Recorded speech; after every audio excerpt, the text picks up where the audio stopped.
მოგესალმებით ქრისტეს მიერი სიყვარულით, ნათესავებო მოყვასო, მშვიდობა გქონდეთ სამშობლოში, ოჯახში. ყველაფერი იქნება კარგად, ოღონდ ჩვენიერი გამრავლდეს. დიდი მადლობა ამ ტელევიზიას, აი ამ ჯგუფს, საოცარ ადამიანებს, კარგ ქართველებს, დიდებულ ქრისტიანებს, ასე ვიტყოდი. აი ამ დახმარებისათვის, თანადგომისათვის, ეს იქნება ჩემი პირადი კვლევა აღმოჩენები, ჩემი და გეგა ხვედელიძის პირადი აღმოჩენები, კვლევები თუ მიტროპოლიტანანია ჯაფარიძის სხვადასხვა ნაშრომის პოპულარიზაციისათვის. მოგეხსენებათ, თქვენთვის ცნობილია, ხელმძღვანელი გახლავთ ძალიან დიდი ადამიანი, მე ვიტყოდი, მოაზროვნე, სწავლული ადამიანი, ბატონი გიორგი გია ასათიანი. მე მოხარული ვარ ამ ადამიანთან მეგობრობით, ურთიერთობით, საუბრით, შესაბამისად გაკვირვებული ვარ, რომ აი ესე მრავალ სფეროში იყოს ეს ადამიანი, ესე ჩახედული, იშვიათად მინახავს. გეცოდინებათ, ბატონი გია არის ცნობილი ფიზიკოსი, უნივერსიტეტის ოჯახის წევრი, ასე ვიტყოდი. და იგი არის თანაავტორი აკადემიკოს პროხოროვისა, რომელიც არის ნობელის პრემიის ლაურეატი. წარმოგიდგენიათ, თანაავტორია რა სადისერტაციო სტატიაში, თანაავტორი ყავს ესეთი დიდი ადამიანი და ასე შემდეგ და მეტადრე ჩახედულია ფიზიკის ისეთ მიმართულებაში, როგორიც არის ოპტიკა, სინათლე, კვანტური მექანიკა და ასე შემდეგ და ამასთანავე ძალიან ჩახედულია ეს ადამიანი ღვთისმეტყველებაში, წმინდა წერილში. ძალიან ჩვენი დროის მემატიანია, შეიძლება ითქვას, რომ აი თბილისში, უნივერსიტეტში ბოლო 50 წელიწადი როგორ ვითარდებოდა მოვლენები, ყველაფერმა ამ ადამიანის თვალწინ გაიარა და მე მოხარული ვარ, რომ ჩვენ აი გადავწყვიტეთ რა რაღაც ნაწილი მან შემომთავაზა, რაღაც ნაწილი მე შევთავაზე, შეიძლება ითქვას და აი ამ საუბრის მერე გადავწყვიტეთ, რომ ჩვენ ერთად ჩავწეროთ პირდაპირ ეთერში რამდენიმე გადაცემა, როგორც მინიმუმ 3-4-5 და მე მისი ფორმატი უამრავ რამეს გვაჩვენებს და გავალთ უკეთეს დონეზე გადაცემების ერთობლივი ჩაწერის მხრივ. მე მოხარული ვიქნები. ეხლა მე ძალიან დიდი მადლობელი ვარ, გნებავთ მისი და გნებავთ თქვენი ძვირფასო მსმენელებო და მეგობრებო, რომ ძალიან ხშირად, უმეტეს შემთხვევაში 99%-ს ვიტყვი ცხადია, ხდება ძალიან დადებითი ემოციები ქალაქში, სოფელში, რაიონში, მიმოწერებში, სხვადასხვა რესურსების საშუალებებით, აი ამ გადაცემის ვიდეოების ქვეშ, მიმოწერებში, სოციალური ქსელის ეპოქაში ვარ და ძალიან დიდი მადლობა. აი ეს მე მაძლიერებს, ეს მე მაძლევს ღონეს უფრო მეტი კვლევისათვის და უფრო მეტი და მეტი პოპულარიზაციისათვის ყოველივე ეროვნულისა და თქვენ გახსოვთ ესეთი გადაცემა ბატონ გია ასათიანს ჰქონდა დასაბამიდან სასუფევლამდე, იგი საუბრობდა ხოლმე მასთან ერთად იყო ბატონი დავით გიორგობიანი და შესაბამისად საუბრობდნენ უფრო შეიძლება ითქვას აი რელიგიურ თემებზე, რელიგიის ისტორიაზე და ასე შემდეგ და იქ სხვადასხვა ტიპის კითხვები მოდიოდა, კარგად გამიგეთ. ეხლა მე ვფიქრობ, რომ უფრო გაიშლება ეს მიმართულება ჩვენი, უფრო მომიტევეთ კადნიერდები და დაემატება ისტორიული მხარე, დაემატება რაღაც უფრო გეოგრაფიული მხარე, რაშიც მე მომიტევეთ კადნიერებისათვის ვფიქრობ, რომ ჩახედული ვარ. შენდობას ვითხოვ საკუთარი თავის ესე წარმოჩენისათვის.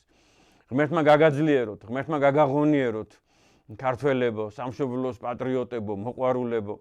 თქვენში ძალიან დიდი ძალაა. ნებისმიერ ადამიანში, აი გნებავთ ერთ ადამიანში, გნებავთ საზოგადოებაში, გნებავთ მთელ ერში, საოცარი ძალაა, ისეთი დიდი ძალაა, რამაც რა თქმა უნდა წმინდა გიორგის მეოხებისა და ღვთისმშობლის მფარველობის შემდგომ აი ამ ძალამ დღემდე მოიყვანა ქართული ენა, ქართველი ერი, ქართული საზოგადოება და ქართული სახელმწიფო.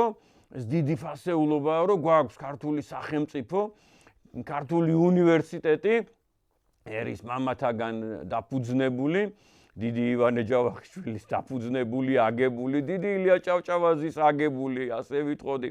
ილია ჭავჭავაძე მიცოდა ძალიან კარგად, რომ აქ უნივერსიტეტი შეიქმნებოდა და ესე დიდი ფასეულობები გვაქვს და უნდა გავუფრთხილდეთ.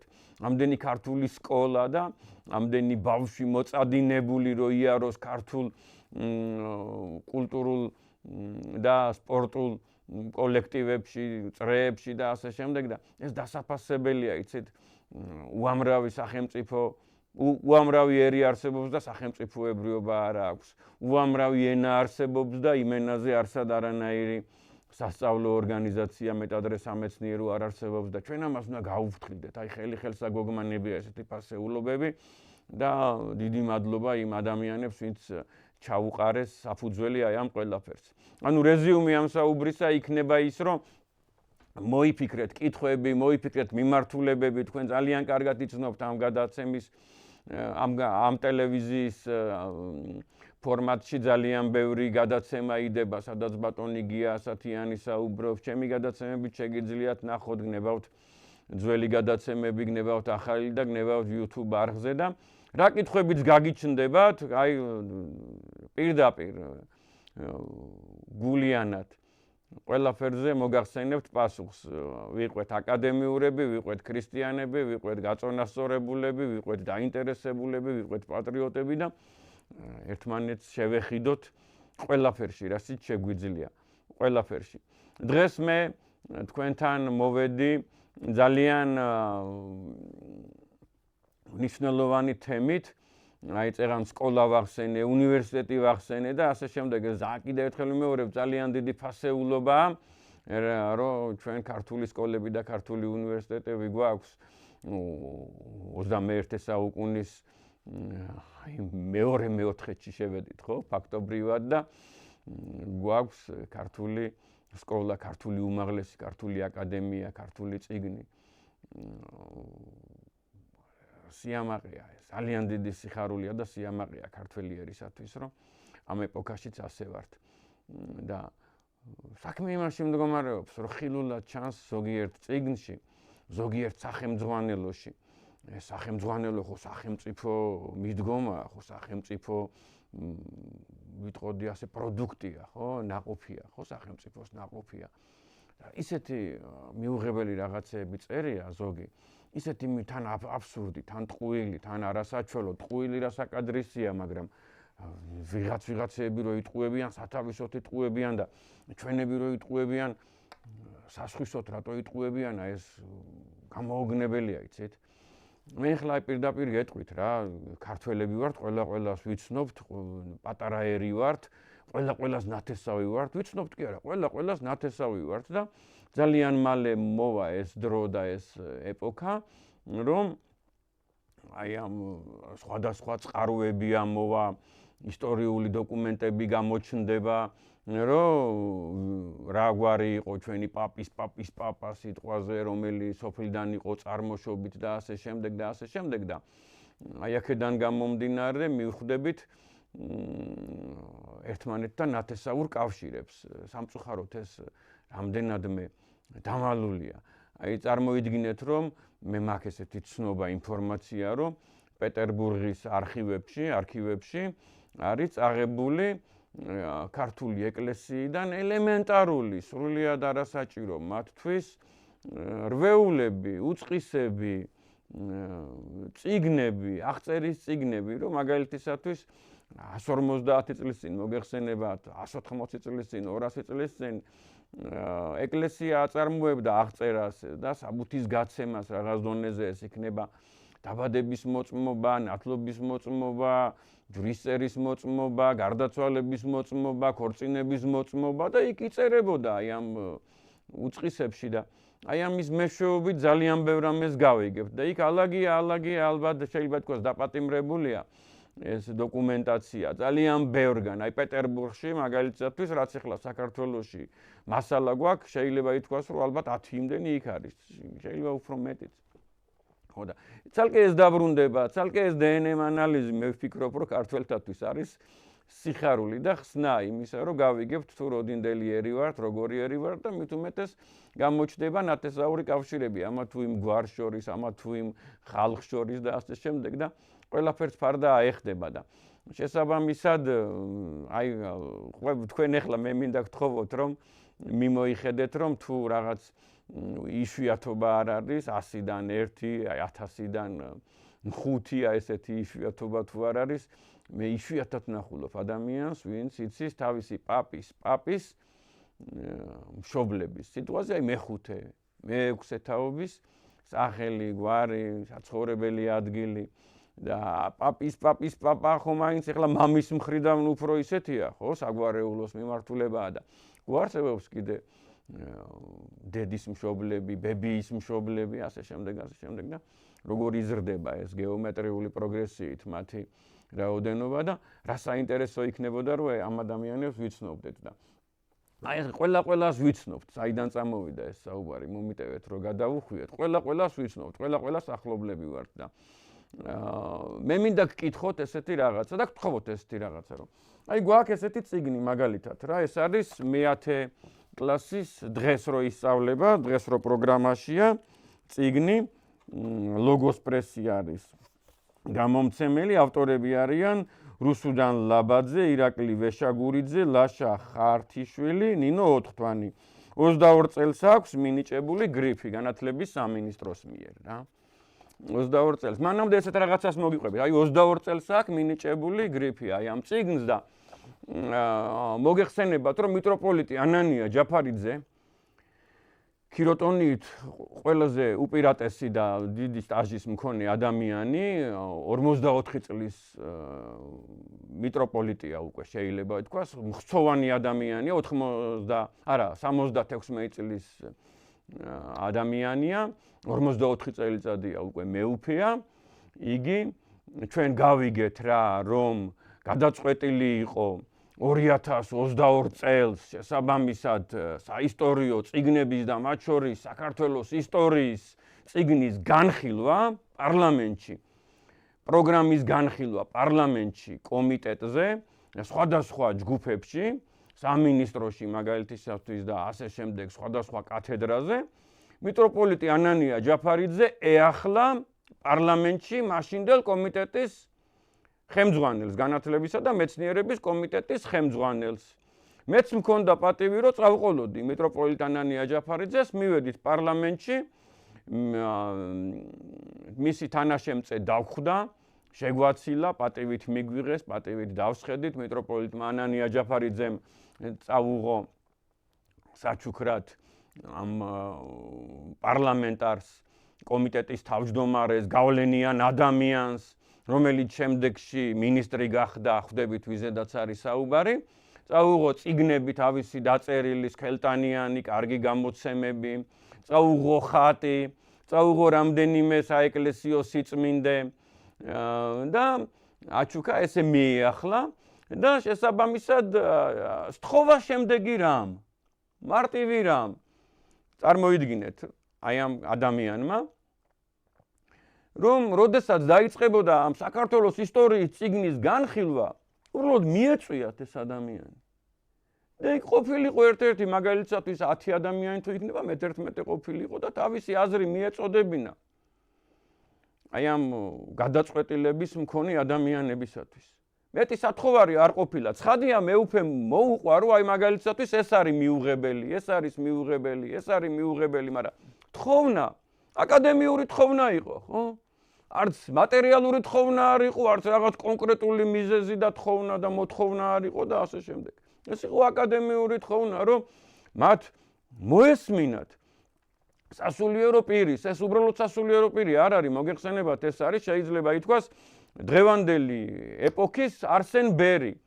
მე მას ვუწოდებ 21 საუკუნის ივანე ჯავახიშვილს გამომდინარე მისი შემოქმედებიდან, წიგნებიდან, კვლევებიდან და ღვაწლიდან. და იგი არის პატრიარქის მერვე განკარგულების მიხედვით საქართველოს საპატრიარქოსთან არსებული საქართველოს რეალური ისტორიის დამდგენი მუდმივ მომქმედი კომისიის თავმჯდომარე. მუდმივ მომქმედი კომისიის თავმჯდომარე. და ეს ადამიანი სთხოვს, კიდე ერთხელ ვიმეორებ, აი მომიტევეთ, შეიძლება არ უნდა ვიმეორებდი ამას. სთხოვს პარლამენტის კომიტეტის თავმჯდომარეს, რომ როცა იქნება საქართველოს ისტორიის წიგნის პროგრამის განხილვა, მიიპატიჟონ ეს ადამიანი.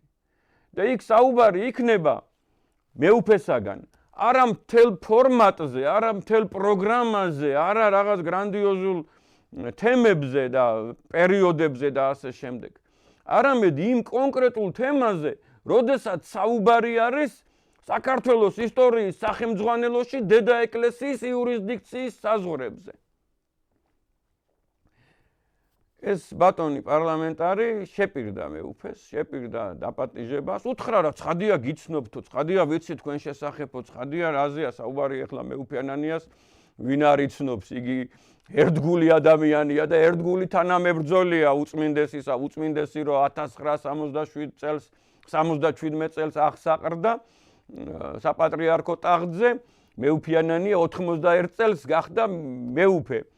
თორე მანამდეც სასულიერო პირი იყო სიტყვაზე 80 წელში, 79 წელში. ხო ხდებით როგორი მომენტია.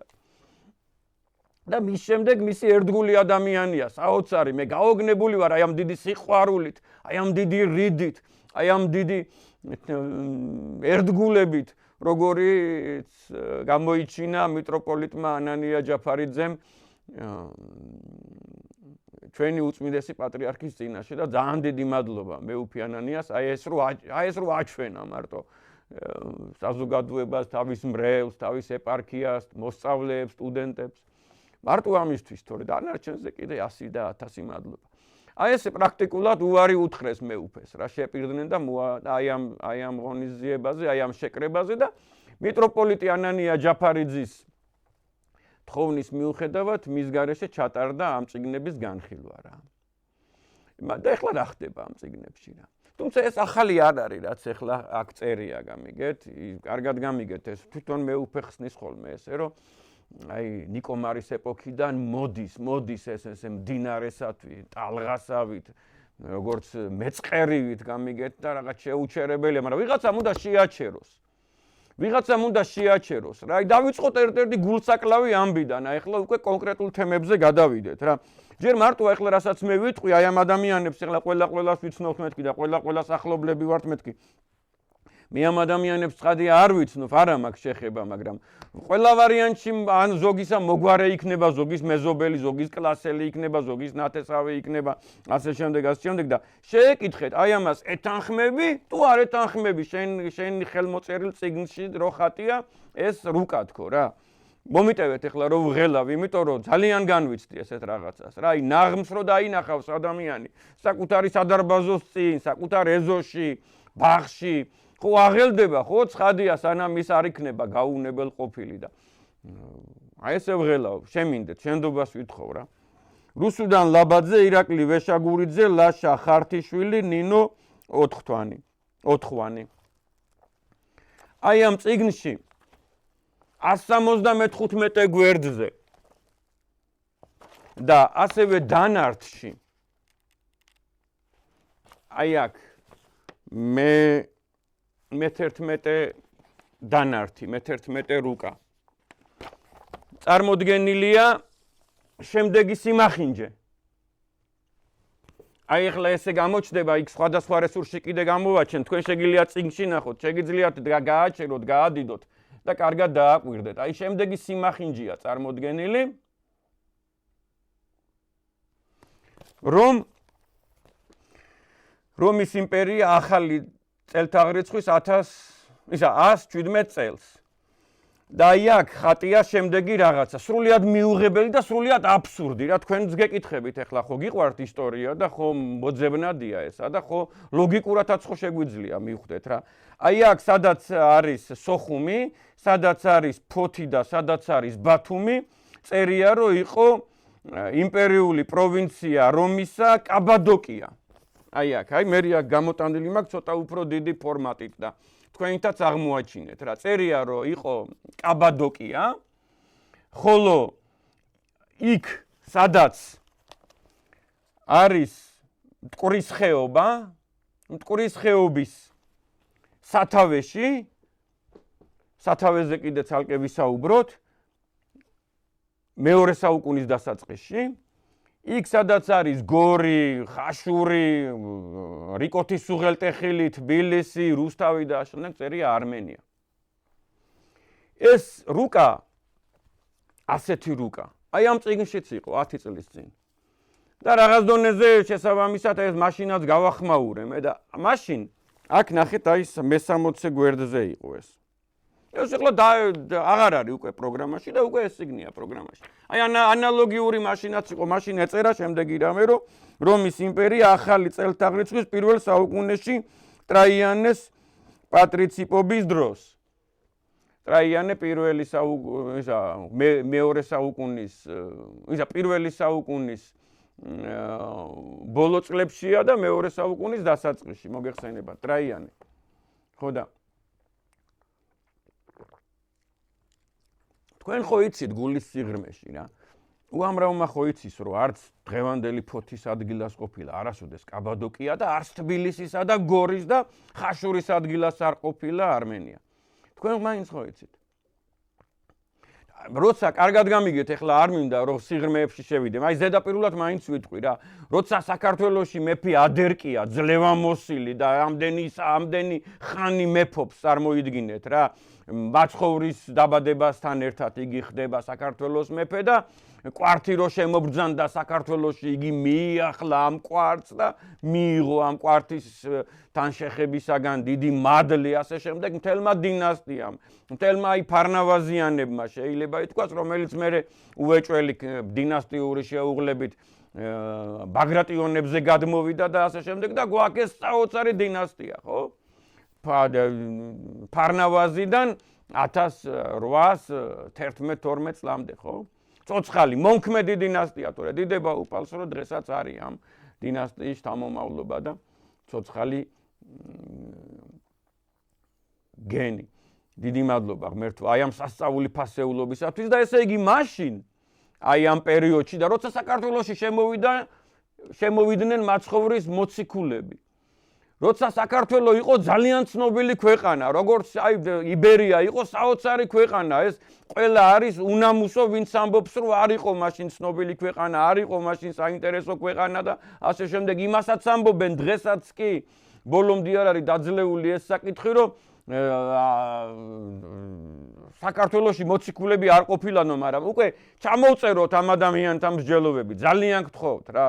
ძალიან გთხოვთ, დამარცხდა ეგ აზრი რა, რომ საქართველოში მოციქულები არ ყოფილან. იმიტომ არ ყოფილანო, რომ არც წილისყრაში იქნებოდაო და არც მათ მარშრუტში არ მოხდებოდა, იმიტომ რომ არ იყო ცნობილი ქვეყანაო. წარმოგიდგინეთ, აი ამასაც ამბობენ და ამ დროს ეს იცით როგორი პერიოდია?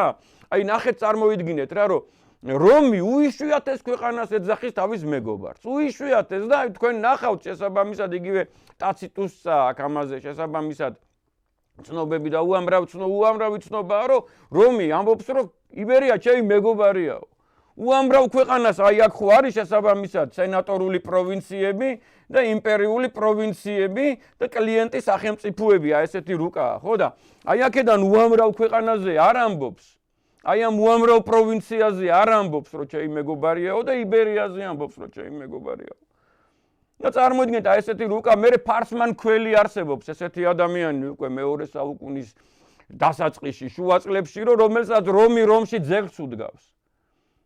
იცით ეს დეტალები ძალიან კარგად იცით და ესეთი რუკაა რა აქ რა.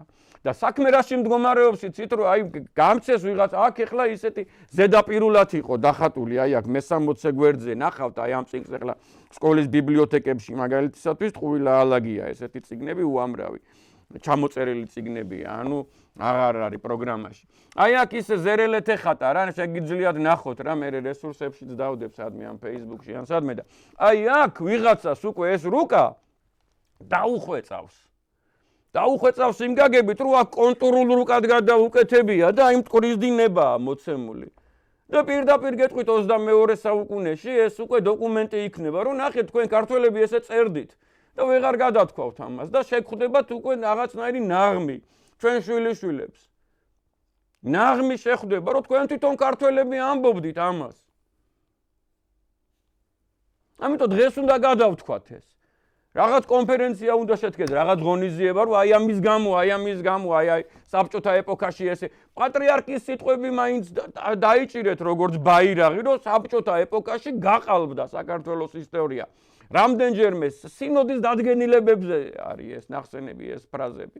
განკარგულებებშია ნახსენები პატრიარქისგან, რომ გაყალბდა, მიხედეთ.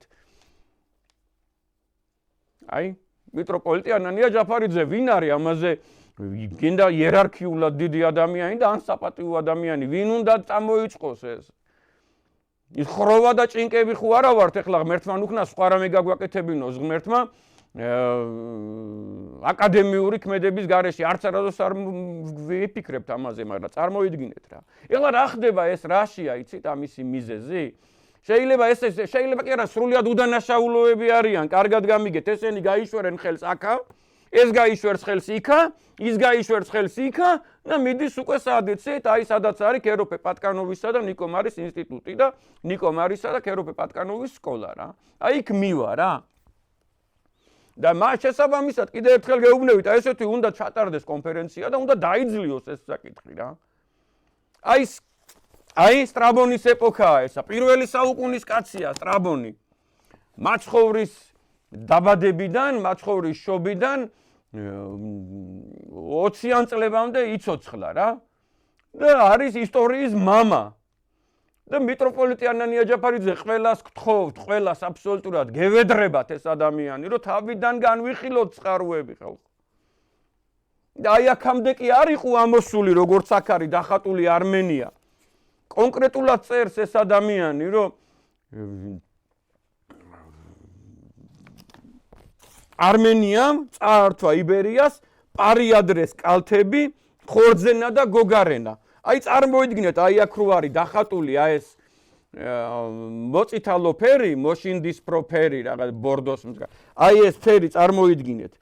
აი ეს ადგილი აქ მარტო ეს არის ზემოსფერი, ქვემოსფერი და აი სადაც არის მაგალითისათვის თუხარისი და სადაც არის მიერთება ოლთისის წყლისა, იქ არის იუსუფელი, ხვდებით ხო? დიდებული ადგილები, რა თქმა უნდა, აი აქ არის მოგეხსენებათ იშხანის მერე აგებული და აქ არის ოშკი აგებული. აი აქამდე ართვინამდე არ ამოსულან. ართვინამდე, შავშეთამდე, აჭარამდე, აი აქამდე ეს მაგალითისათვის იბერიისა იყო მესხეთი, სამად გაყოფილი მესხეთი. აი ამ რუკას ქვია, აი. და შესაბამისად სტრაბონი რო არის, სტრაბონი არის თავიდან განსახილველი, რა. უამრავგან არის სტრაბონს ეშლება. მაგათ ეშლებათ, აი ვინც ამბობს რომ სტრაბონს ეშლება, იმას ეშლება. კიდე ძალიან უამრავ იცით რამდენი იმას გაჩვენებთ, რომ ამბობს და იდენტიფიკაციას რო ახდენს პროკოფი კესარიელი, ჭოროხის სათავისა და ფაზისის სათავისა და რო უნდა მიგვახვედროს ყველანაირად რო ცდილობს 4-ჯერ, 5-ჯერ რო იმეორებს, რომ ფაზისის სათავი არმენიაშია, ფაზისის სათავი არმენიაშია, ასე შემდეგ.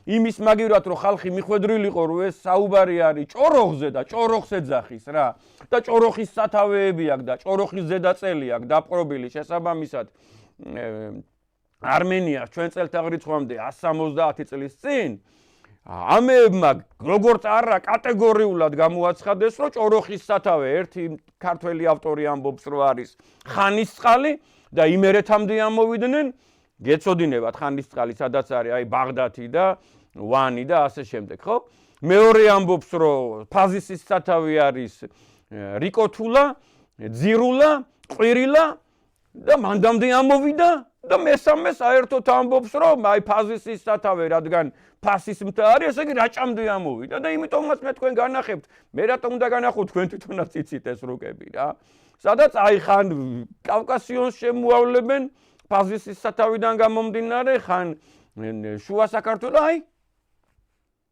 საქართველოს ისტორიის წიგნში აი ეს თემა ამოვწუროთ კარგით და ძალიან გთხოვთ აი ამ ადამიანებს შეეხმიანოთ რა და კითხოთ რა კიდევ ერთხელ გეუბნებით აქ რო ზედაპირულად იყო 10 წლის წინამდე ეხლა უკვე კონკრეტულად არის გამოყვანილი აი ეს დინარე მტკვარი კონტურული რუკა ხო იცით აი კონტურული რუკა სადაც უკვე მასშტაბი დაცულია კონტურები მოცემულია შეოდამთავრებულია რა ეს იცით როგორი დოკუმენტია 100 წელიწადში რკინის წყაროა ამაზე უკვე მოგახსენეთ. აი ახლა ეს არის ეგრეთ წოდებული ქართიზაციის თეორია რა, რომ აი ამ ნიკომარმა და აი ამ ქეროფე პატკანოვმა და ამ შემდეგ მოიფიქრეს, რომ აი ეს იყო ქართლი, რაც აი შიდა მუქი ფერის არის და ეს 4 მიმართულებით არის გავრცელებული. მე-10 საუკუნეში შედგა ქართველი ერი. ჯოჯოხეთური ტყუილი, დამანგრეველი ტყუილი. აი ეს აჩენს, იცით როგორ გაუგებრობებს და მერე გაუგებრობების მერე სეპარატიზმები გააჩინა. ეროვნულიც და სახელმწიფოებრივიც და საეკლესიო სეპარატიზმიც გააჩინა. აი, ეს მეტროპოლიტიანი ნიაჯაფარიძის სქემა, რომ თითქოს აი ეს იყო იბერია და მერე 4 მიმართულებით გავრცელდა. და ეხლა შესაბამისად 4 მიმართულებით უკან გვიტევენ, აი ეხლა რომ მიმართულებები ესია, ეხლა ესე 4 მიმართულება წარმოიდგინეთ მოდის და მოდის. აი მაგალითისათვის ნახეთ. აი მაგალითისათვის ნახეთ. საქართველოს ისტორიის წიგნში წერია, მე-9 კლასის წიგნებში წერია, აი 5 წლის წინ, 6 წლის წინ, 7 წლის წინ. ორი წიგნი იყო გრიფირებული და ერთშიც წერია და მეორეშიც წერია. იცით რა წერია ესე შეპარულად რა, კარგად გამიგეთ, რომ იმაზე არ ჩამფურწვავენ, არ უწვათ წავენ და ამ შემთხვევაში შესაბამისად მე ორივე ან წაეკიდებიან ერთმანეთს და ასე შემდეგ. აი ეს არის შესაბამისად ისეთი რუკა, ანუ სიყალბის რუკაა ესა, სიყალბის ამსახველი რუკა, როგორი რომ თითქოს აი ესეთი იყო ალბანეთის საკათალიკოსო, აი ესეთი. და წერია, რომ შესაბამისად იქ ჰერეთის რო შეიქმნა, ჰერეთის სახელმწიფო რო შეიქმნა, მხარე, კუთხე, ქვეყანა რო შეიქმნა, ისო შეიქმნაო, სადაც ალბანეთი იყო იმ ტერიტორიაზეო და მე სადაც შესაბამისად ალბანეთი იყო, შემოხაზულია, წარმოიდგინეთ, თითქოს და ალბანეთი იყო წნორში, ბოდბეში, დავითგარეჯში,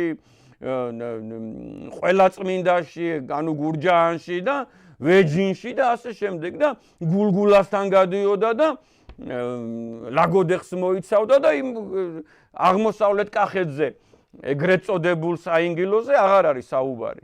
ამ დროს სინამდვილეში ის სასაზღვრო მდინარე იყო გიშისწყალი და სასაზღვრო საზაფხულო რეზიდენცია ხალხალ რო წერია, გულგულა კი არ იყო თელავთან, არამედ იყო, აი სადაც ვართაშენია, იქ დღესაც არის. დღესაც არის ეგ ტოპონიმი და მართლაც ტყეტბაა იქა.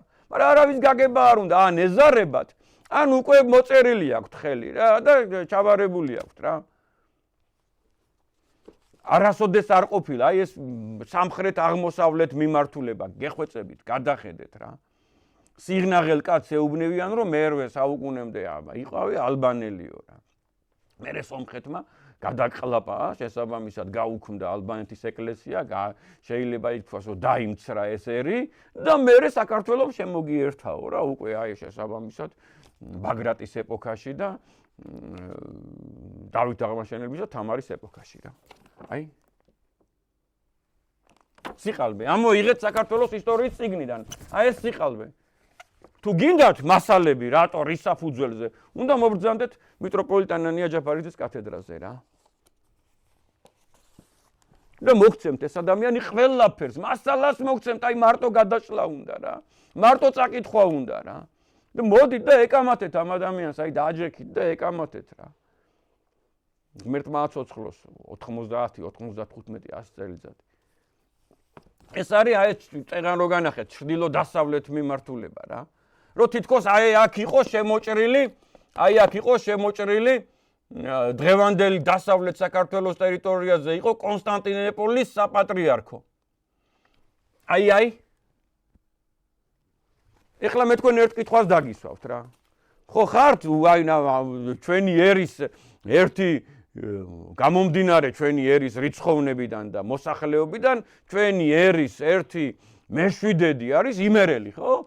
გრანდიოზული კუთხეა, ხო, იმერეთი. გრანდიოზული და ერთ-ერთი დიდი ქალაქი, მეორე ქალაქი და ერთ-ერთი უძველესი ქალაქი, ქუთაისი, ხო? აი თქვენ გეუბნევიან, რომ ქუთაისელებს, კონკრეტულად კიდე ბაღდათელებს, ფერსათელებს, ვარციხელებს, პატრიკეთელებს, ოფშკვითელებს, გეუბნევიან, რომ მე-10 საუკუნემდე მანდო ვარციხეშიო იდგა გრანდიოზული როდოპოლისის კათედრა, ბერძნული კათედრაო, მაშინ ყველა მრევლი იყო, იცით? მაშინ ერთი ადამიანი რო არ მოვიდოდა შაბათ დღეს და კვირა დღეს წირვაზე, მშვიდობიან ეპოქაში მეტადრე რა. და გინდაც არ ყოფილიყო მშვიდობიანი ეპოქა, კაცო, დიდი მადლობა დედა ეკლესიას, რომ იქ ომი იყო, იქ ბრძოლა იყო, იქ სისხლის ზღვრა იყო და იქ ხმალმოღერებული ადამიანი იყო და ეს მაინც წირვას ამთავრებდა, ხო? უამრავი ადამიანი შესაბამისად აი ზიარები და ნაცუჩი მოკლეს, ხო იცით?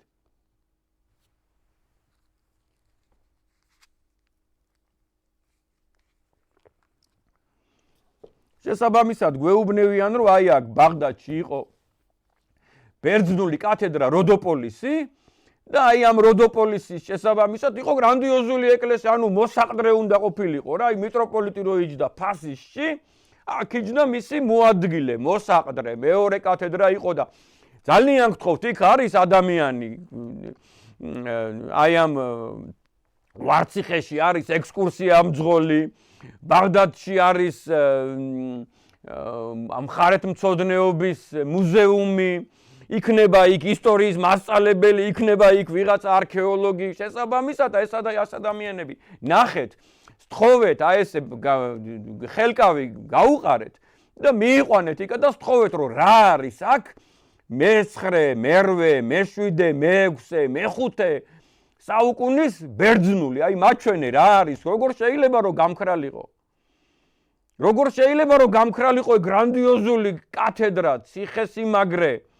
იქ აუცილებლად უნდა იყოს ეკლესია, ნაეკლესიარი, იქ აუცილებლად უნდა იყოს შესაბამისად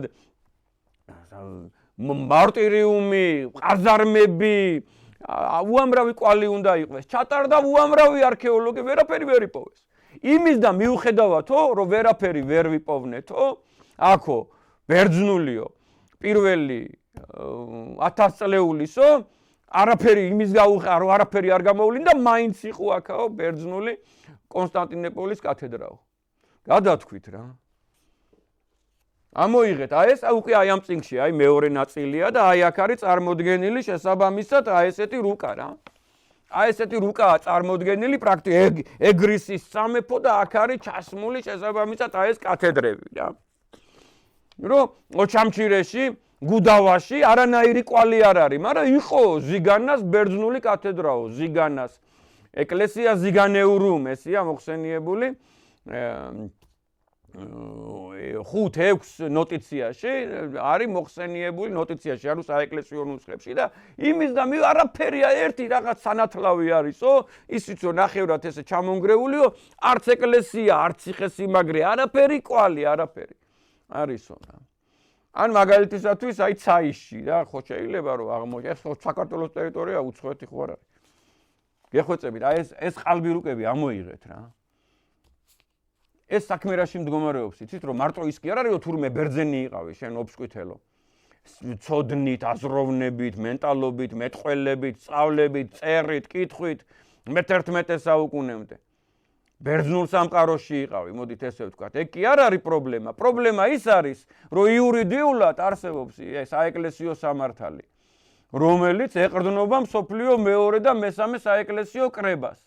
აი ამ კრების მიხედვით სადაც არის პატიოსნება, სადაც არის წესიერება და სამართლიანობა, აი ეს უნდა იყოს კონსტანტინოპოლის იურისდიქციაში და ეს უნდა გაიაროს ლიხის ქედზე.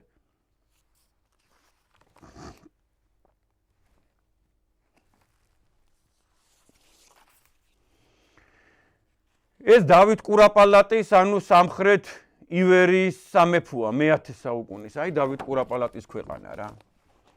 აი დავით კურაპალატის ქვეყანა, რომელიც ჩამოსულია და ვანის ტბას ემიჯნება.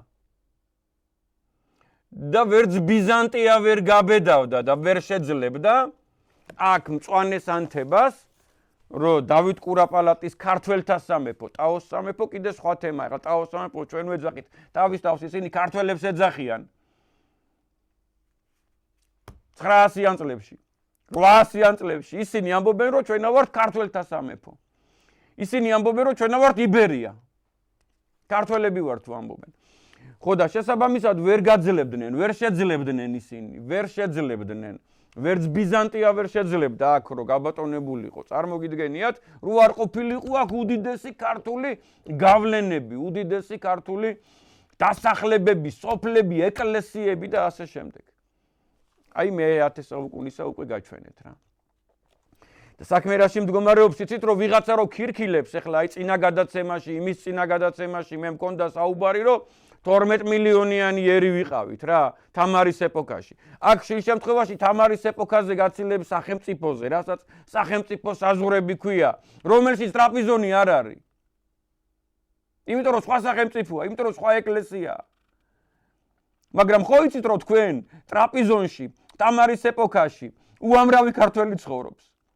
ტრაპიზონის სამხრეთით რო 80 კილომეტრში, 100 კილომეტრში არის ჭანეთი და ქალდეა და ასე შემდეგ, იქ არის საოცარი ეკლესიები და საოცარი კვალი ქართული და სახელწოდებები და შემდეგ, იქ ხო უამრავი ქართველი ცხოვრობს. სუმელაში, მაჭუკაში, ზიგანაში, არდაშაში, ხო უამრავი ქართველი ცხოვრობს. არ ცხოვრობს?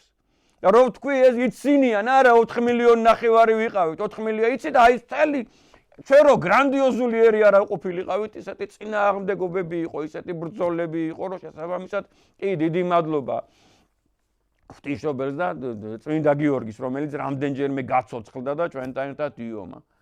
ჩვენ ესე გვწამთ ქრისტიანებს. რო არ ყოფილიყავით გრანდიოზული ერი, რა გვეშველებოდა და ვიყავით აი ამდენი, ძალიან ბევრი ვიყავით, კარგად გამიგეთ. და ეს კიდე ერთხელ გეუბნებით, დღეს იტაცებენ ადამიანებს რა, როგორც მოქალაქეს, როგორც ეროვნებას და ითვისებენ ადამიანებს, გამოჩენილ ქართველებს. დიდ ადამიანებს ითვისებენ და ამაზე ამბობენ, რომ ეს არ არის ქართველი, აი ჩვენიანია, მეფეებს, დედოფლებს, წერლებს, პოეტებს. ითვისებენ, რომ არ იყო ქართველი, აი ეს იყო და წარმოიდგინეთ მაშინ როგორი ტაციანობა იყო და დღესაც როგორი ტაციანობაა. ეს ქართველები ამბობენ, არ იყო ქართველიო. აი აქ მცხოვრები ადამიანები. აი აქ, აი ტრაპიზონის სამხრეთით, იცით, აქ არის სათალა, დომანა, არგიროპოლისი, ანუ გუმიშხანი, ანუ ჭანისა, ლერიონი, ზემოსპერი.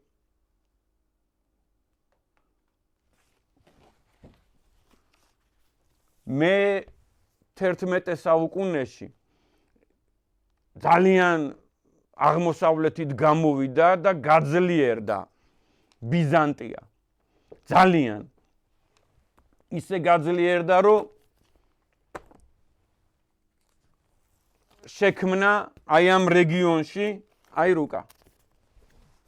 კიდე კაი, ეს რუკა ჩვენი შედგენილი არ არის ეხლა, ეს რომ მეუფიანანიას დახატულია და მისი თანაშემწის გასაგებია, წერია კიდევაც მიტროპოლიტენი. აი ამას ძალიან მარტივად Thames of Byzantine, the Byzantine Thames. აი ესეთი ჩაწერეთ საძიებო ველში და ამოვარდება. შესაბამისად იგი ადმინისტრაციული ერთეულები იყო, თემები ერქვა. როგორც გუბერნია, როგორც მხარეა დღეს მაგალითად საქართველოში, აი იმერეთის მხარე, ხო? და ყავს რწმუნებული რაღაც პერიოდი გუბერნიაც ხო ერქვა საქართველოს. აი ახლა რუსეთის იმპერიის შემთხვევაში ქუთაისის გუბერნია, ხო? აი ესეთი თემებს ქმნის ბიზანტია. და აი აქ აი ესეთ გრანდიოზულ ტერიტორიას არქმევს, რომელიც იტყება, ეს არის ქალდეა, ტრაპიზონის სამხრეთით არის ქალდეას თემი. ყველას გასაგონად მინდა ეხლა ქალდეაზე მე და გეგამ უნდა ვისაუბროთ და იბერიის რაოდენობაზე აი ამ რეგიონში და ქალდეის რაოდენობაზე ამ რეგიონში და ბაბილონის გოდოლის ადგილმდებარეობაზე მე და გეგამ უნდა ვისაუბროთ შემდეგ გადაცემაში და აი აქ იყო ქალდეა, უძველესი ქალდეა. აი ბაბილონის შემდგომი ეპოქიდან რო არსებობდა ქალდეა ტრაპიზონის სამხრეთით და რატო დაარქვა თუ ქალდეა არ იყო ბიზანტიამ ტრაპიზონის სამხრეთ მხარეს ქალდეა, იმიტომ რომ იყო ქალდეა და დღესაც ცხოვრობენ ქალდები, ამბობენ რომ ქალდი ვარ. აი წერა რო ვახსენე გუმიშხანეში რა. და ქალდეას სამხრეთ აღმოსავლეთით ფაქტობრივად ვანის ტბამდე. 1045 წელი ქვეყანას დაარქვა იბერიის თემი. რატო დაარქვა იბერიის თემი? თუ აქ არ იყო იბერიელი 51% მაინც. და მე მინდა დაგარწმუნოთ, რომ 51 კი არა, 70% იყო აქ მისიონერები ჩამოდიან მე-16, მე-17 საუკუნეში, 1600-იან წლებში წარმოგიდგენიათ მისიონერები ჩამოდიან და აი აქ, აი ამ რეგიონში, სადაც ვალაშკერტი აწერია, აი აქ რა. და აი აქ ამ რეგიონში, სადაც არის ტარონი და ბასიანი და ერზრუმი და მუში და ასე შემდეგ, აი აქ არის ქართული საეპისკოპოსოები. ეს მეორე იბერია. რომელიც შესაბამისად აი არაქსის ქვემოთ რომელიც არის ანტიოქიაში შედიოდა. ამაზე თვითონ მეუფე ძალიან კარგად ხსნის და დღესაც ანტიოქიის პატრიარქის ტიტულატურაში ნახსენებია იბერია, რომ იგი იბერიის პატრიარქიც არის. ეს იმას კი არ ნიშნავს, რომ მცხეთის იბერიის პატრიარქია. ეს იმას კი არ ნიშნავს, რომ არმაზის ეპარქიის არმაზის იბერიის პატრიარქია. ეს იმას ნიშნავს, რომ აი ამ ვალაშკერტის, აი აქ არსებული, აი ამ ვანის ტბის გარშემო რო იბერია იყო. და იბერია იყო ძალიან გთხოვთ, ადამიანურად გთხოვთ, აი სტრაბონის გეოგრაფიის მე-6 წიგნი, მე-13 მუხლი ნახეთ, რომ იგი ამბობს, რომ აი აქ, სადაც არის, თქვენ ხართ ბატონი, სადაც არის ედესა, სადაც არის ზევგმა, ტიგრანოკერტი, სადაც არის დღევანდელი შანლიურფა, აი მაგ ადგილას ამბობს, რომ იყო იბერია, ტიგრანე, მეფე ტიგრანემო, ზევგმასა და იბერიას შორისო შესაბამისად დააფუძნა ქალაქიო. ხვდებით რას გეუბნებით? საუბარი არის ჩვენ წელთაღრიცხვამდე 150 წლის წინ, 100 წლის წინ იყო იბერია მალტა. ეს ის ადგილია, სადაც არიან ქართლი იყო. აი არის ქართლი და იბერია ხო სინონიმებია? როგორც გურჯი და ხეორხიან, ხო? და თუ დაუკვირდები და თუ შეხედავს ამას ლინგვისტი, მიხვდება რასაც ნიშნავს. დაინახავს ტოლობას, დაინახავს ერთობას. აი შესაბამისად ესეთი გრანდიოზული იბერია შექმნა აქ, და ესეთი გრანდიოზული იბერია ნახეთ, რამხელა იბერია ხატია, რომელიც იწყება, წარმოიდგინეთ. აი ლაზიკის მთები, ანუ დოგუკარადენიზლი, რომელიც არის, სადაც იუსუფელია, სადაც ზემოსპერია, აი მანდედან, აი ამ ტერიტორიაზე ფაქტობრივად რა. აი ამ ტერიტორიაზე, აი აქედან აქამდე, აი ზუსტად ეს ძალიან გავს ეს, შესაბამისად შექმნა იბერიის თემი. ეხლა მე არ მინდა რომ ცოტა შორს წავიდე რა, ანდა რატო არ წავიდე, ეს არ არის შორს, ძალიან ახლოს არის რა. აი ამ ტერიტორიას რო არქმევს და იხსენიებს ბიზანტია, კონსტანტინოპოლი იბერიის თემად, ამავდროულად აი ამ ქვეყანას ეკლესიურად კონსტანტინოპოლის საპატრიარქო ეძახის ლაზიკის ეპარქიას.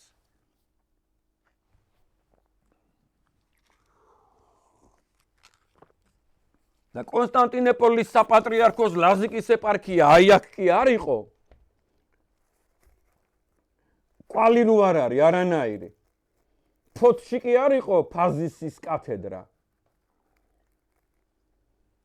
ბაღდადში და ვარციხეში და ოფსკუიტში კი არ იყო როდოპოლისის კათედრა. გუდავაში და ოჩამჩირეში კი არ იყო ზიგანას კათედრა. აი ხლავე მოგახსენებთ ყველას ზუსტად ზუგდიდში კი არ იყო საისინის კათედრა. არამედ ზიგანა, წეღან მე ვახსენე რა, ტრაპიზონის სამხრეთით იყო უღელტეხილია და მთარი და უამრავი ტოპონიმია. იქ იყო ზიგანა. წარმოგიდგენიათ როგორ არის ამოჩოჩებული. არის ძალიან დიდი მწერალი, ძალიან დიდი ავტორი ნიკოლაი ადონცი, სომეხი მეცნიერი, ობიექტური მართალი, ტალანტი, გენიოსი, მას აქ ესეთი წიგნი ისიც წერს. რომ აი მანდ იყო ზიგანა. იქ სადაც არის სუმელას მონასტერი, იქ არის დღეს სოფელი იაზლიკი და ამ იაზლიკის ადგილას იყო სოფელი ლივერა. მაგალითად მე-11 საუკუნეში, მე-12 საუკუნეში და მანამდე პირველ 1000 წლეულში იყო სოფელი დოუბერა. აი წარმოედგინეთ, რომ 5 კილომეტრია წრფეზე სუმელას მონასტრიდან მაწუკა არის, იქა მაჩკა ქვია დღეს, მაჩკას რაიონში სოფელი 60 ეკლესია. აი წარმოედგინეთ, აი ამ პატარა ტერიტორიაზე, აი ამ სოფლის ტერიტორიაზე, ნაეკლესია და იქ ნახავთ, თქვენ ზუსტად ნახავთ იქ როდოპოლისის ეკლესიის ესეთი ტიპიური ციხესიმაგრის ფორმის ნაშთებია რა, სადაც ციხესიმაგრეც იყო აუცილებლად ბერძნები რო აგებდნენ ეკლესიას და კათედრას, იქ უნდა ყოფილიყო ციხესიმაგრე, სასაფლაო, ყაზარმა, ეკლესია, საცხოვრებელი, პატარა რაღაც ბაზარი, პატარა რაღაც ინფრასტრუქტურა, რომელიც დაბად გადააქცევდა იქაურობას რა. და არანაირი კვალი, აი რაც ჩამოვთვალე, მაგისი არ არის ვარციხეში რა. ბერძნული. შესაბამისად, რაც შეეხება აი ყველა ეს მოცემული რა, იქ არის ნახსენები ასევე ზიგანას კათედრა, როდოპოლისის კათედრა, ფაზისის კათედრა იყო არა ბათუმში, არამედ ქალაქი ფაზისი, ანტიკური ქალაქი ფაზისი. იყო დღევანდელი გონიუ ახალსოფელი ავგიას ადგილას და იქ საოცარი რაღაცეები ამოვიდა. გარდა აი ამ დიდი ციხესიმაგრისა, რომელიც გვაქვს, რომელიც უკვე ფაქტია, რომ ქალაქია, არის გრანდიოზული ეკლესია, აი 800 მეტრში წრფეზე. აი ესე გადმოყურებს აი ამ ეკლესიას, ავგია არის. ეხლა წარმოიდგინეთ, რომ აი როგორც ერთმანეთზე არის მაგალითისათვის დიდუბე, ნაძალადევი და კუკია, აი ესე წარმოიდგინეთ, აი ესე არის ეს სოფელი გონიო, ახალსოფელი და ავგია რა ერთმანეთზე მიკერებული, შეიძლება ვერც მიხვდეს სად თავდება ერთი და სად იწყება მეორე და ადრე ანუ პირველ საუკუნეში, მეორეში, მესამეში და მეოთხეში იქ იყო ერთიანობა, ცხადია, ეს ქალაქი იყო და ისეთი დიდი ეკლესია არის ნაპოვნი სოფელ ავგიაში 800 მეტრზე წრფეზე, 800 მეტრი. 800 მეტრს ადამიანი გაივლის 4 წუთში, ხო? წარმოგიდგენიათ ეს ჩქარისიარულით რო წავიდეს. აი ესეთ მოკლე მანძილზე შესაბამისად არის გრანდიოზული ეკლესია ნაპოვნი, სადაც დაეტევა წირვაზე მაგალითისათვის ალბათ 300 ადამიანი. 300 ადამიანი ეს მეტყველებს იმაზე თუ არა რომ აქ იყო ქალაქი. არა მარტო აფსაროსი იყო, ხო? და ეს არ მეტყველებს იმაზე რომ იქ რაღაც კათედრა იყო, ხო? აი ეს შესაბამისად წარმოიდგინეთ რომ აი ამ დიდმა ადამიანებმა ან შეცდომა დაუშვეს, ან ვიღაცა მითითება მისცა, ან შეცდომა დააშვებინა, აი 5-6 მომენტია და ხვდებით ახლა რომელი ქვეყანაც იზრდება ტერიტორიულად ისტორიაში, ისტორიულ გეოგრაფიაში და რომელი ქვეყანა და რომელი ეკლესიის იურისდიქცია მცირდება, ჩვენი მცირდება. აი ესე წარმოიდგინეთ რომ აი ესე სამხრეთ ზუსტად აი ამ განფენილობით, შესაბამისად და ვანის ტბამდე იქ ნახსენებია ნოტიციებში ერთ გადაცემას ამას დავუთმებ. ნახსენებია 16 ანკლავი და 6 სახელოვანი კათედრა ლაზიკის ეპარქიისა. აი ჩვენ ყველანი ესენი ვიპოვეთ აი ამ განფენილობაზე. წარმოგიდგენიათ? და შესაბამისად ეს არის ლაზიკის ეპარქიის განფენილობა და ეს არის იბერიის თემის განფენილობა აი ამ პერიოდში რა. აი ანალოგიური კიდევ ერთხელ და ახლა კიდევ ერთ გამოუგნებელ რაღაცას გეტყვით რა. აქ რო აი ამ უცხოური რუკა, უცხოური საიტიდან არის გადმოტანილი და გრანდიოზული იბერიის თემი წერია რა. ხატია უпроსტორეთ. ანუ 1045 წელია ახლა, კარგად გამიგეთ. და აი ამ წიგნში გაახაროთ ღმერთმა ეს ადამიანები რა, კარგად გამიგეთ ახლა ელენ სკლადოვსკაია კიურის შეეშალა და ნასა შეშლება რაღაცებით. ახლა ამ ადამიანებს რო შეშლოდეთ, ან საიდანღაც რო გადმოწერილი ქონდეთ, ან ვიღაცას მეთვალყურეობის ქვეშ რო დაეწერათ, ხო გასაგებია და 1025 წლის რუკაა დახატული, სადაც ასევე არის მოცემული ეს ძალიან ცნობილი თემაა და ძალიან მნიშვნელოვანი თემა არის ბიზანტიური თემები, ანუ ბიზანტიური ადმინისტრაციული ერთეულები და წარმოიდგინეთ, თქვენ ხართ ჩემი ბატონი, რომ პაწაწინაწე ხატია რა, პაწაწინა ხატია აი ამ ადგილას იბერია. აი ამ წიგნებში რა, მე 10 კლასის ეხლანდელი წიგნები 22 წელსში რო გამოსცა ლოგოს პრესმა და ესენი ავტორები წერან გითხარით რა. და კიდე გრანდიოზული იბერია წერია რა. და ვინც კიდე ერთხელ გეუბნევით რა, ლოგიკურად შეხედეთ რა, რომ აი გრანდიოზული ერი რო ვიყავით, აი ეს იყო მიტროპოლიტი ანანია ჯაფარიძის შედგენილი რუკა, ძალიან მიყვარს. თუ გნებავთ თქვენით მოძებნეთ, თუ გნებავთ მე დაგეხმარებით რომ ამობეჭდოთ და იქნებ ძალიან ინფორმატიული რუკა, აი ეს რუკა და იქონიოთ სახში რა. ეს არის დედა ეკლესიის იურისდიქცია მონღოლებამდე. მე-15 საუკუნეში საქართველოს ეკლესიის იურისდიქციის საზღვრები მე-7 მე-15 საუკუნეში. და კიდე ერთი უბედურება რა არის, იცით რომ აი ეს რო ხატია აი აქ რა. აი ეს რო ხატია აქ შესაბამისად.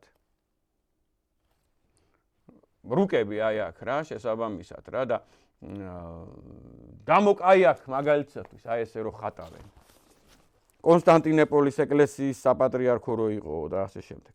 ისე გამოდის რომ დედა ეკლესია ყოფილა პროზელიტური და დედა ეკლესია არის ახლა მოგეხსენებათ რომ აი მაგალითად დღევანდელი საქართველოს ეკლესიის იურისდიქციის საზღვრები ჩადის სადაც არის არდაშენი მორთულა ერქვა ადრე დიდებული ულამაზესი ნაეკლესიარებია იქ რა არდაშენში იქ მდინარე ფირტანისი, ფრიტინა, ფორტუნა ესე ეძახიან, აფსირტესწყალია ესე ეძახიან, საოცარი ხეობა, ულამაზესი რა. ყველაზე ლაზები ყველანი ძალიან კარგები არიან და ჩვენი საყვარელი ლაზები სარფელები არიან, გმირები, ჩვენი ულამაზესი ადამიანები, ყველა წარმოსადეგი, ყველა კარგი ქართველი, ყველა ზღვიშვილი და ყველა მთისშვილი და ყველა საოცრად სტუმართმოყვარე და გმირი და ადამიანური. მაგრამ დედო შეიძლება ითქვას რა ლაზური შესაბამისად დრიტა დუხს არდაშენის ხეობაში ამ ფორტუნას ხეობაში და იქამდე აი ათინა არის მერე და იქ ერთი ქედია და აი იქამდე ჩადის ჩვენი საზღვრები და ესენი რუკებს ხატავენ რომ თურმე ჩვენ შევჭრილ ვართ რა კონსტანტინოპოლის ეკლესიის იურისდიქციაში და ჩვენა ვართ პროზელიტები რა ამ დროს თვითონ იუსტინიანე იყო ამოსული აქა სადა იცით არასოდეს არ ყოფილა კიდე ერთხელ გეუბნებით ბაღდადში და ზუგდიდში კონსტანტინოპოლის იურისდიქცია, აი მურვან ყრუმდე იდგა კონსტანტინოპოლი გურიის ტერიტორიაზე და შესაბამისად აი ესეთი შხამიანი რუკები ძალიან დიდი ნაღმია რა, ნახეთ აი აქ უკვე კონსტანტინოპოლს უჩნდება რაღაც დონეზე ინტერესი და მადა, რამაც უკვე გააჩინა აფხაზეთში საეკლესიო სეპარატიზმი და მოგეხსენებათ რებს ამბობენ რომ აი მე-10 საუკუნე ეს კიდე ერთი დიდი ნაღმი და ტყუილი რა რომ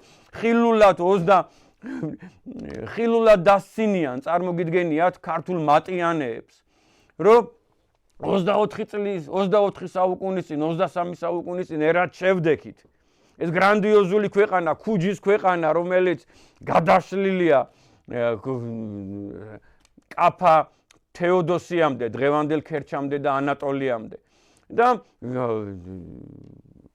ფარნავაზის ქვეყანა რომელიც აი ცროლის მთა დღევანდელი სტეფანწმინდა წარმოიდგინეთ და მდინარე ბერდუჯისი სადაც დღეს პარტავია და სამხრეთით კიდე სამხრეთ დასავლეთით სადაც რკინის პალუა ესეთი გრანდიოზული ქვეყანა ერთი სარწმუნოება ყველგან ესეთია ადერკის ქვეყანა ესეთია მირიანის ქვეყანა, ესეთია წმინდა მეფე ვახტანგ გორგასლის ქვეყანა და არა ესეთები არ იყო და კიდე ერთი დიდი ტყუილი ეხლა რაც მოიგონეს შემდეგ გადაცემაზე ვისაუბროთ პირდაპირ გამყალბებლად აცხადებენ გრიგოლ ხანძთელს უწოდებს რა დავითის თავმოავლებს ჩვენ სახელოვან ბაგრატიონების მოდგმას ჩვენი ერი არის მინიმუმ აი რომ ეს შედგა აი დღეს რა სახითაც არის შეიძლება ითქვას 24 საუკუნის და მანამდე ქართველები რო შეგვიძლია რომ უწოდოთ არის ბაბილონის გოდოლის დაცემის დროინდელი და აი მაშინ შედგა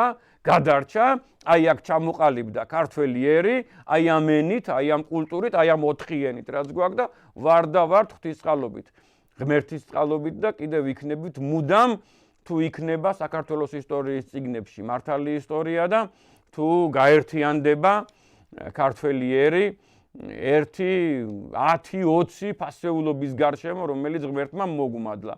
ღმერთმა გადაარჩინოს ქართველი ერი, დედა ეკლესია, ქართული ენა, თითოეული ჩვენი სკოლა, თითოეული ჩვენი უნივერსიტეტი და თითოეული ჩვენი მოსწავლე. დიდი მადლობა, მშვიდობა გქონდეთ.